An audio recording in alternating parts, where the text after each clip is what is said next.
SMZ news, खबर नहीं आपकी आवाज। हजारों किसान साथी और दूसरे स्टेक होल्डर्स भी इस समारोह में जुटे हैं। अगले 3 दिनों में आप सभी पूरे विश्व के फूड और न्यूट्रिशन की डिमांड से जुड़े हुए महत्वपूर्ण पहलुओं पर विशद चर्चा करने वाले हैं, कुछ नए समाधान निकालने वाले हैं। इस कॉन्क्लेव की खास बात यह भी है कि यहां पोटैटो कॉन्फ्रेंस, एग्री एक्सपो और पोटैटो फील्ड डे तीनों एक साथ हो रहे हैं। मुझे बताया गया है कि करीब 6000 किसान फील्ड डे के मौके पर सब गुजरात के खेतों में जाने वाले हैं। मैं समझता हूं कि अपने आप में ये प्रशंसनीय प्रयास है। साथियों, ये भी बहुत अच्छी बात है कि इस बार पोटैटो कॉन्क्लेव दिल्ली से बाहर हो रहा है। हजारों आलू किसानों के बीच हो रहा है। गुजरात में इस कॉन्क्लेव का होना इसलिए भी अहम है क्योंकि ये राज्य पोटैटो की प्रोडक्टिविटी के लिहाज से गुजरात देश का पहले नंबर का राज्य है और गुजरात के किसान इसके लिए अभिनंदन के अधिकारी हैं। साथियों, गुजरात बीते 2 दशकों में आलू उत्पादन और आलू का एक्सपोर्ट इसका हब बनकर के उभरा है।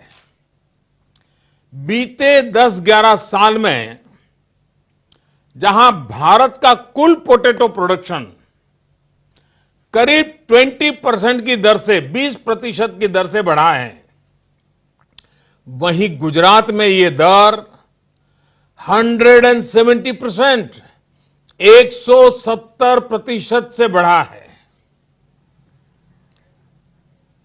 आलू की क्वांटिटी और क्वालिटी में हुई इस वृद्धि का कारण है बीते 2 दशकों में किए गए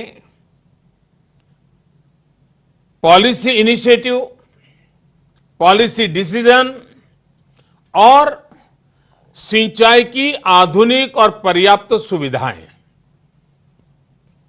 बेहतर पॉलिसी डिसीजंस के कारण आज देश के बड़े पोटैटो प्रोसेसिंग यूनिट्स आज गुजरात में हैं और ज्यादातर पोटैटो एक्सपोर्ट्स भी गुजरात बेस्ड हैं।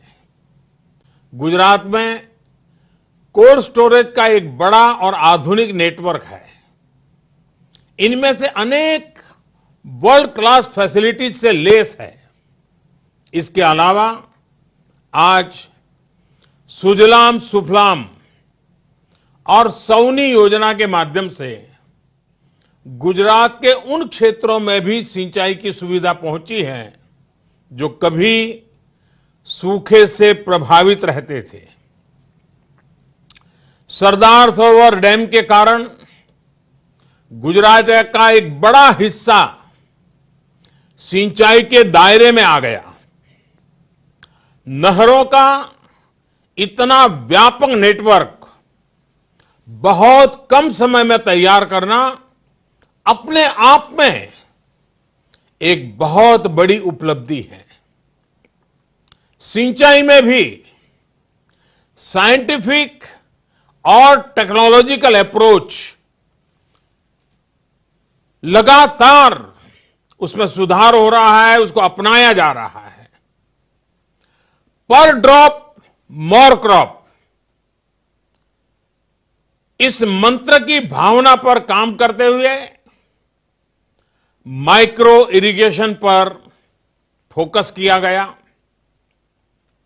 ड्रीप या स्प्रिंकलर इरिगेशन को प्रमोट किया गया।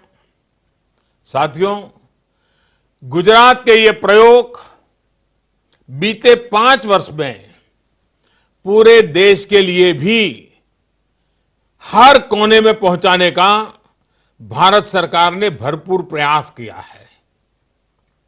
साल 2022 तक किसानों की आय दोगुनी करने के लक्ष्य को लेकर के हम लगातार आगे बढ़ते गए हैं और बहुत कुछ अचीव करते गए हैं।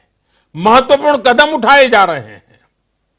किसानों के प्रयास और सरकार की पॉलिसी के कॉम्बिनेशन का ही परिणाम है कि अनेक अनाजों और दूसरे खाने के सामान के उत्पादन में भारत दुनिया के टॉप 3 देशों में है, टॉप 3 कंट्री में है।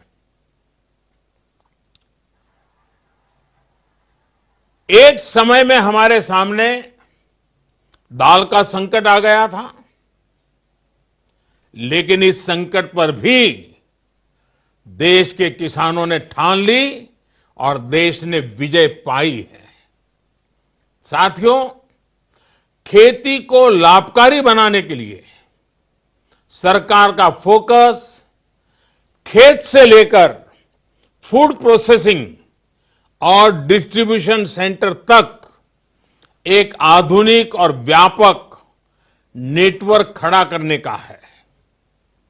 आने वाले 5 वर्षों में सिर्फ सिंचाई और खेती से जुड़े दूसरे इंफ्रास्ट्रक्चर पर हजारों करोड़ रुपए खर्च किए जाने हैं।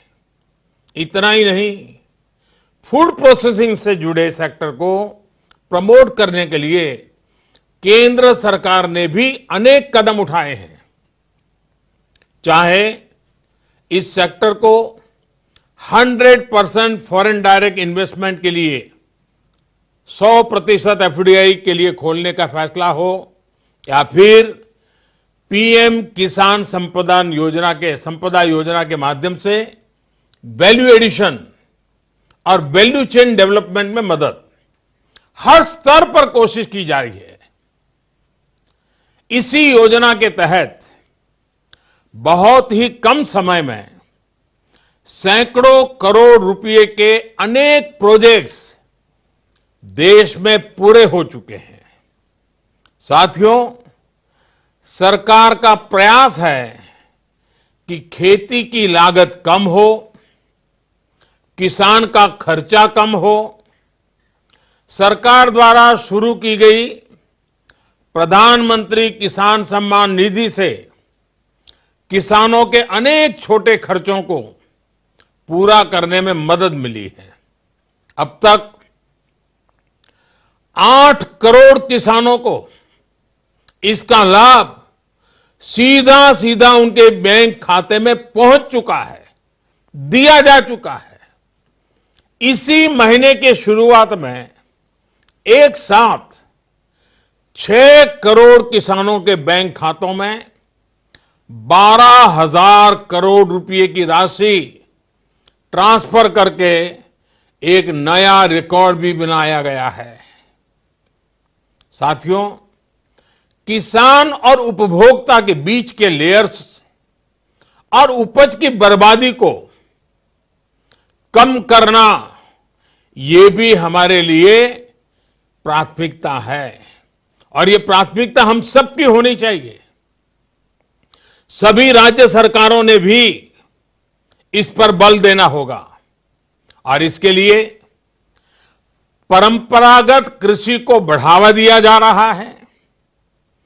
किसानों को ऋण की, टेक्नोलॉजी की और मार्केट तक एक्सेस आसान हो, इसके लिए फार्मर प्रोड्यूसर ऑर्गेनाइजेशंस उसको प्रमोट किया जा रहा है।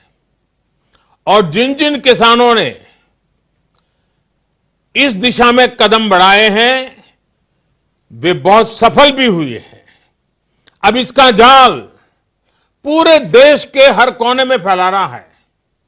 सरकार का प्रयास है कि आने वाले 5 वर्षों में 10,000 नए एफपीओस तैयार किए जाएं। यही नहीं, इनाम के रूप में एक नेशनल एग्रीकल्चर मार्केट किसानों के बीच में लोकप्रिय हो रहा है। साथियों, सरकार का जोर कृषि टेक्नोलॉजी आधारित स्टार्टअप्स को प्रमोट करने पर भी है, ताकि स्मार्ट और प्रिसीजन एग्रीकल्चर के लिए जरूरी किसानों के डेटाबेस और एग्रीस्टैक का उपयोग किया जा सके। इससे किसानों को पानी, खाद और कीटनाशकों के उचित उपयोग में मदद मिलेगी। इससे लागत की भी कम होगी और ग्लोबल मार्केट में भारतीय किसानों की ज्यादा भागीदारी भी सुनिश्चित होगी। साथियों, सरकार के ये प्रयास सफल तभी होंगे जब आप जैसे साइंटिस्ट, रिसर्चर्स इन पेरिशेबल वेजिटेबल्स को और अधिक सस्टेनेबल बनाने के लिए एफोर्डेबल सॉल्यूशंस तैयार करें। आने वाले दशकों की चुनौतियों को देखते हुए प्रोडक्टिविटी, एफोर्डेबिलिटी और किसानों को उचित दाम मिले, ऐसे समाधान तैयार करना, ये हम सबको मिलकर के इस दिशा में जाना होगा। इसके लिए हमें ऐसे बीज भी तैयार करने होंगे जो पानी कम इस्तेमाल करें, जो अधिक पोषक भी हो और उनकी लाइफ और प्रोडक्टिविटी वह भी ज्यादा हो। हमारा ये प्रयास होना चाहिए कि बीज की कीमत भी कम हो और उससे जुड़ी इनपुट कॉस्ट भी जितनी कम हो सके उस दिशा में हम आगे बढ़ें। इसके साथ साथ एग्रीकल्चर सेक्टर में आधुनिक technology, artificial intelligence, blockchain, drone technology, ऐसी हर नई टेक्नोलॉजी का कैसे बेहतर उपयोग हो सकता है, इसको लेकर भी आपके सुझाव और समाधान किसानों के लिए और आगे की खेती के युग के लिए बहुत ही अहम रहेंगे। साथियों, आलू की उपयोगिता को देखते हुए पोटैटो सब सेक्टर को बढ़ावा देने के लिए नई पॉलिसी और रिसर्च एजेंडा का समय आ गया है। इस पॉलिसी और एजेंडा के मूल में हंगर और पॉवर्टी, इससे लड़ाई और ग्लोबल फूड सिक्योरिटी होनी चाहिए। आप सभी साथी ये सफलता पाने में, ये सिद्धि पाने में पूरी तरह सक्षम है। ये आप सभी के प्रयासों से ही संभव हुआ है कि 19वीं सदी में आलू की बीमारी के कारण, हम सबको याद है, आलू की बीमारी के कारण यूरोप और अमेरिका में जो स्थिति बनी, वैज्ञानिकों का प्रयास, जागरूकता का परिणाम यह हुआ कि वो संकट दोबारा नहीं आया। 21वीं सेंचुरी में भी कोई भूखा और कुपोषित, मैल नरिश ना रहे, इसकी भी एक बड़ी जिम्मेदारी हम सभी के कंधों पर है।